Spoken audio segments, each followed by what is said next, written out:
Good morning, everyone. Happy Monday. I hope everybody had a great weekend. Okay, that weather yesterday was kind of amazing, right? It was like crazy. We do live in California. The weather was better or warmer and sunnier in New York than it was here, which is kind of crazy. I always check the New York weather every day. I just, see where I'm at. Hey, so today we are going to talk about glucose tolerance testing. This topic comes up a lot. What comes up a lot is all different kinds of testing through your prenatal care with us, with any midwives, with any in-hospital provider. Every pregnant woman is always confronted with the question of whether or not she should do her glucose tolerance test. When you birth out of hospital, you have the option, right? Because everything we do out of hospital is we always engage in a dialogue, which is very different than when you're having care in sort of the typical medical model of care. Glucose test, and they give you the orange drink, and they say, drink this drink, and we'll draw your blood in an hour, and we'll tell you if you have diabetes. Here, at the birth center, we do it a little bit differently. Of course, this test is available to you, but we always talk about it at the visit before. This topic has come up about dialogue. This is really, really important, and I think we hit on this a lot of times when we do Midwife Monday, but we talk, you always have the right to have a conversation with your care provider. You always have the right to have a conversation. You are an adult, assuming you're an adult. Not everybody's an adult that's having a baby, but I'm talking to every woman that is birthing has a right to have an opinion and a dialogue and be respected and have a conversation about her care. And sometimes in the medical model, that they're not used to that kind of conversation. So I urge you, no matter what your choices are, where you're birthing, whom you're birthing with, you always deserve to have a conversation. Total side note, my son had to go for he's going to college and he needed to get a shot. And he went in, and it was the first time he ever went to the doctor by himself because I'm a bad mother. But that's okay. We all have our strengths and weaknesses. But anyway, so I sent my son to the doctor, and he comes home, and I said, so how'd it go? What was your blood pressure? And he said, I don't know. They didn't tell me. Did you ask them? Well, no, I didn't ask them. They just did my blood pressure, but nobody told me. How about your weight? Well, I don't know. I didn't know how to read their scale, so I don't know. They didn't tell me. I didn't tell you. You have the right to know what's going on with your body. So, okay, back to the glucose tolerance test. That's my little rant for the day. Everybody deserves a conversation. And just because you want to have a conversation doesn't mean you're not going to do the things that are in the best interest for you and your baby. It just means let's talk about this for a minute. Let's get on the same page. Let's give that pregnant person some information so their brain can catch up to the provider's brain, and we can all get on the same page, So it's really important that you stop, because it can be really intimidating when you walk into a provider's office and they give you the drink and say, okay, drink this drink. And you're like, I don't know that I want to drink the drink. Nobody told me about the drink. What does it mean? Do I have to do it? Can I decline it? What are my choices? You get to take a minute and take a breath and say, I'd like to talk about my options before you go ahead and do something that you're not comfortable doing. So here at the birth center, and I think it's pretty standard with any kind of out-of-hospital provider, we talk about the glucose tolerance test the visit before we would do the test if you're going to do it. And for a first-time mom, we do like to do it. What it is, it's 50 grams of glucola. And most people see the orange drink, right? And there's lots of drama around this orange drink, and there's lots of misinformation about this orange drink. There's lots of information that it's full of chemicals and it's terrible and nobody would ever drink 50 grams of sugar when they were pregnant. And the truth is, 8 ounces of orange juice and 1 banana, that's 50 grams of sugar. So I guarantee that most pregnant women are getting 50 grams of sugar at least in their diet on a daily basis. Most women get 50 grams of sugar before breakfast is over. So the 50 grams of sugar isn't really that much sugar. It's just how do we go about ingesting this sugar? How does it affect our body? And what are we going to find out? What are we going to do about it?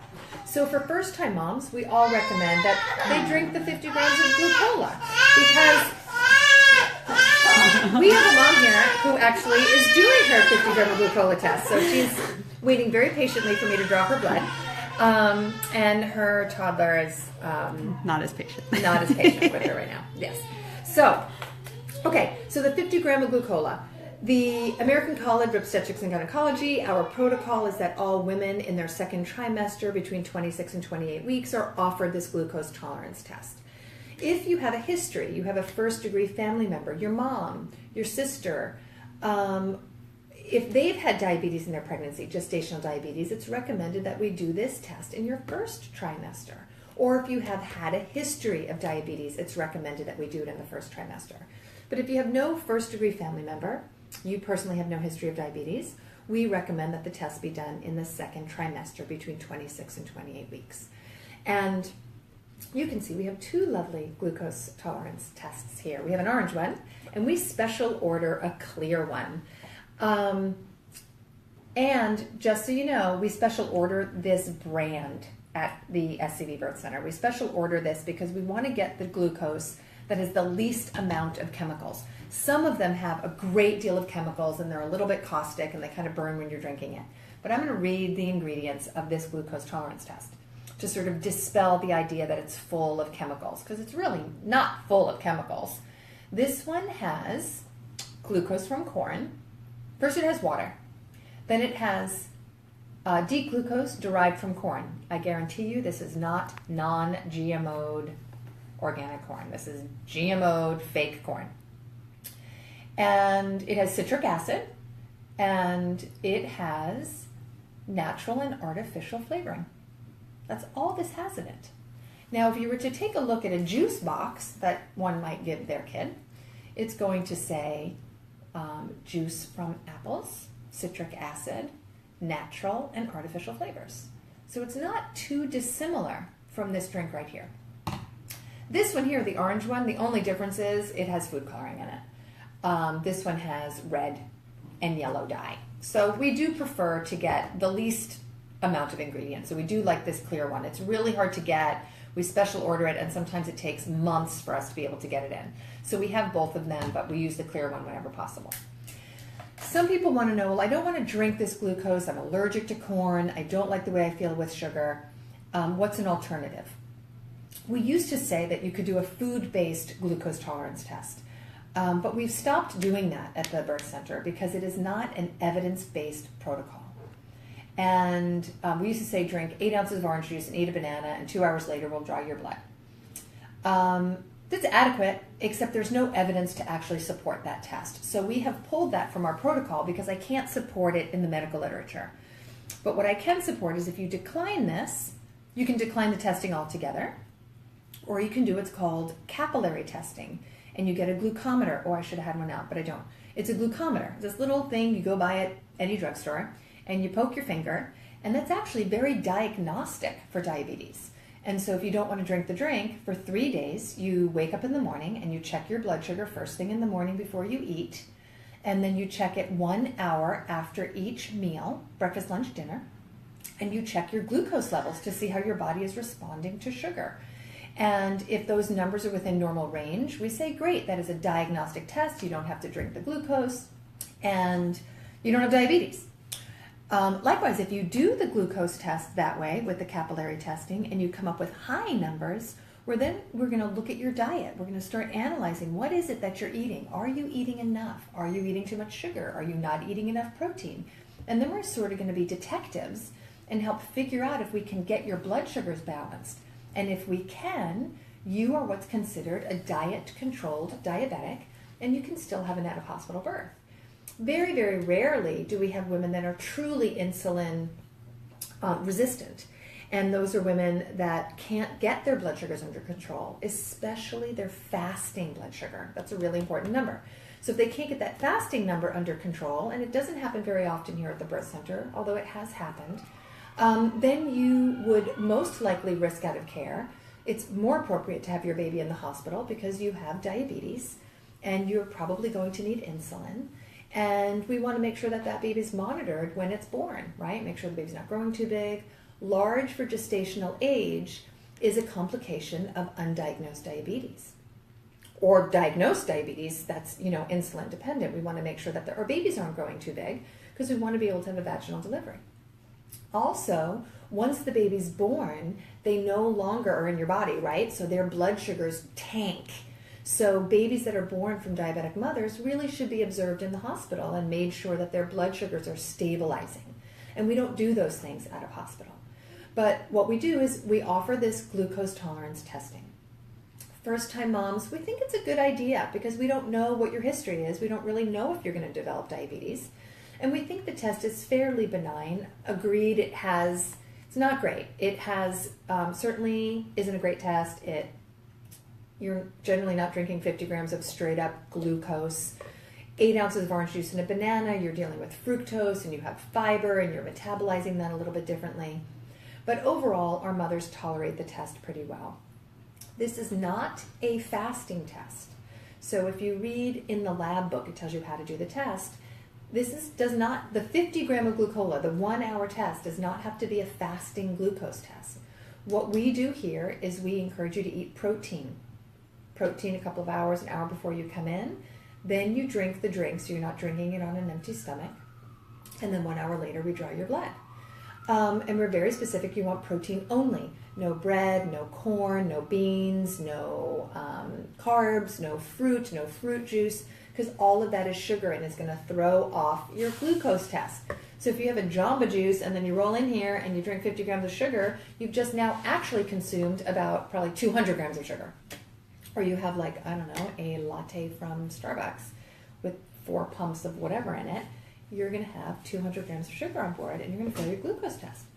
So we want you to have protein only, and we try to schedule this test for the morning. We talk all about it, and it's up to moms to decide if they want to do the test. Like I said, if you decline the glucose test, then you can do capillary testing. If you have no history, you're on baby number 3, 4, 5, 6, 7, 8, 9, 10, 11, 12, 13, and you've no history of diabetes, then we think it's fair to say, we're going to decline the glucose test. There are indicators. If you decline, one reason we're doing this glucose tolerance test today on a mom is because there might be some indicators, right? So say you're going through your pregnancy and you start measuring large for dates. Maybe you're growing a big baby in there. Let's look at your glucose load. Maybe you have a lot of amniotic fluid, higher than normal. That can be an indication of diabetes. Let's check your glucose, right? So there definitely are indicators to test for it. You do have options. You get to talk about it before you do it. And you can always decline the drink and do capillary testing. And it's not the end of the world. It tastes like flat Sprite and flat orange soda. And some people actually thoroughly enjoy this drink. Most people don't, but some people do. And remember, it has glucose from corn, citric acid, artificial and natural flavors. That's all that's in this one. And in the orange one, it has some red dye and yellow dye, which is a bummer. So that's my 2 cents on the glucose tolerance test. It's not the end of the world. Certainly something you can work around. Not everybody needs to do it. And you always get to have a dialogue with your provider. So it is not appropriate for anyone to do anything to your body without your permission. So we believe that everybody deserves that opportunity to talk about it. And then you probably or may come around and say, yeah, you know what, I'm fine with that glucose test now that I know what we're doing and we've had a conversation. We're women. We need to talk about things before anybody does anything to us, right? We need a little bit of foreplay before you're drawing my blood. Give me a minute to wrap my head around this thing. Mutually respectful conversation, right? We're all on the same page. We're all working towards the same goal of a healthy mom and a healthy baby. And how can we come together as a team and do those things? Everybody deserves that opportunity for dialogue. So that's my 2 cents on the glucose tolerance test. You can either drink the drink, you could decline the drink, you could do capillary blood testing. It's quite simple. And there you have it.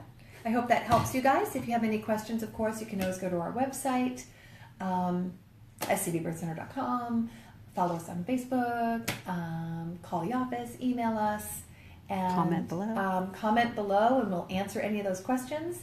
And you can also follow us on Instagram, because we're getting super fancy on Instagram. And that's it. I hope everybody has a great day, and thanks for listening. And have a great week. See you next week. Bye.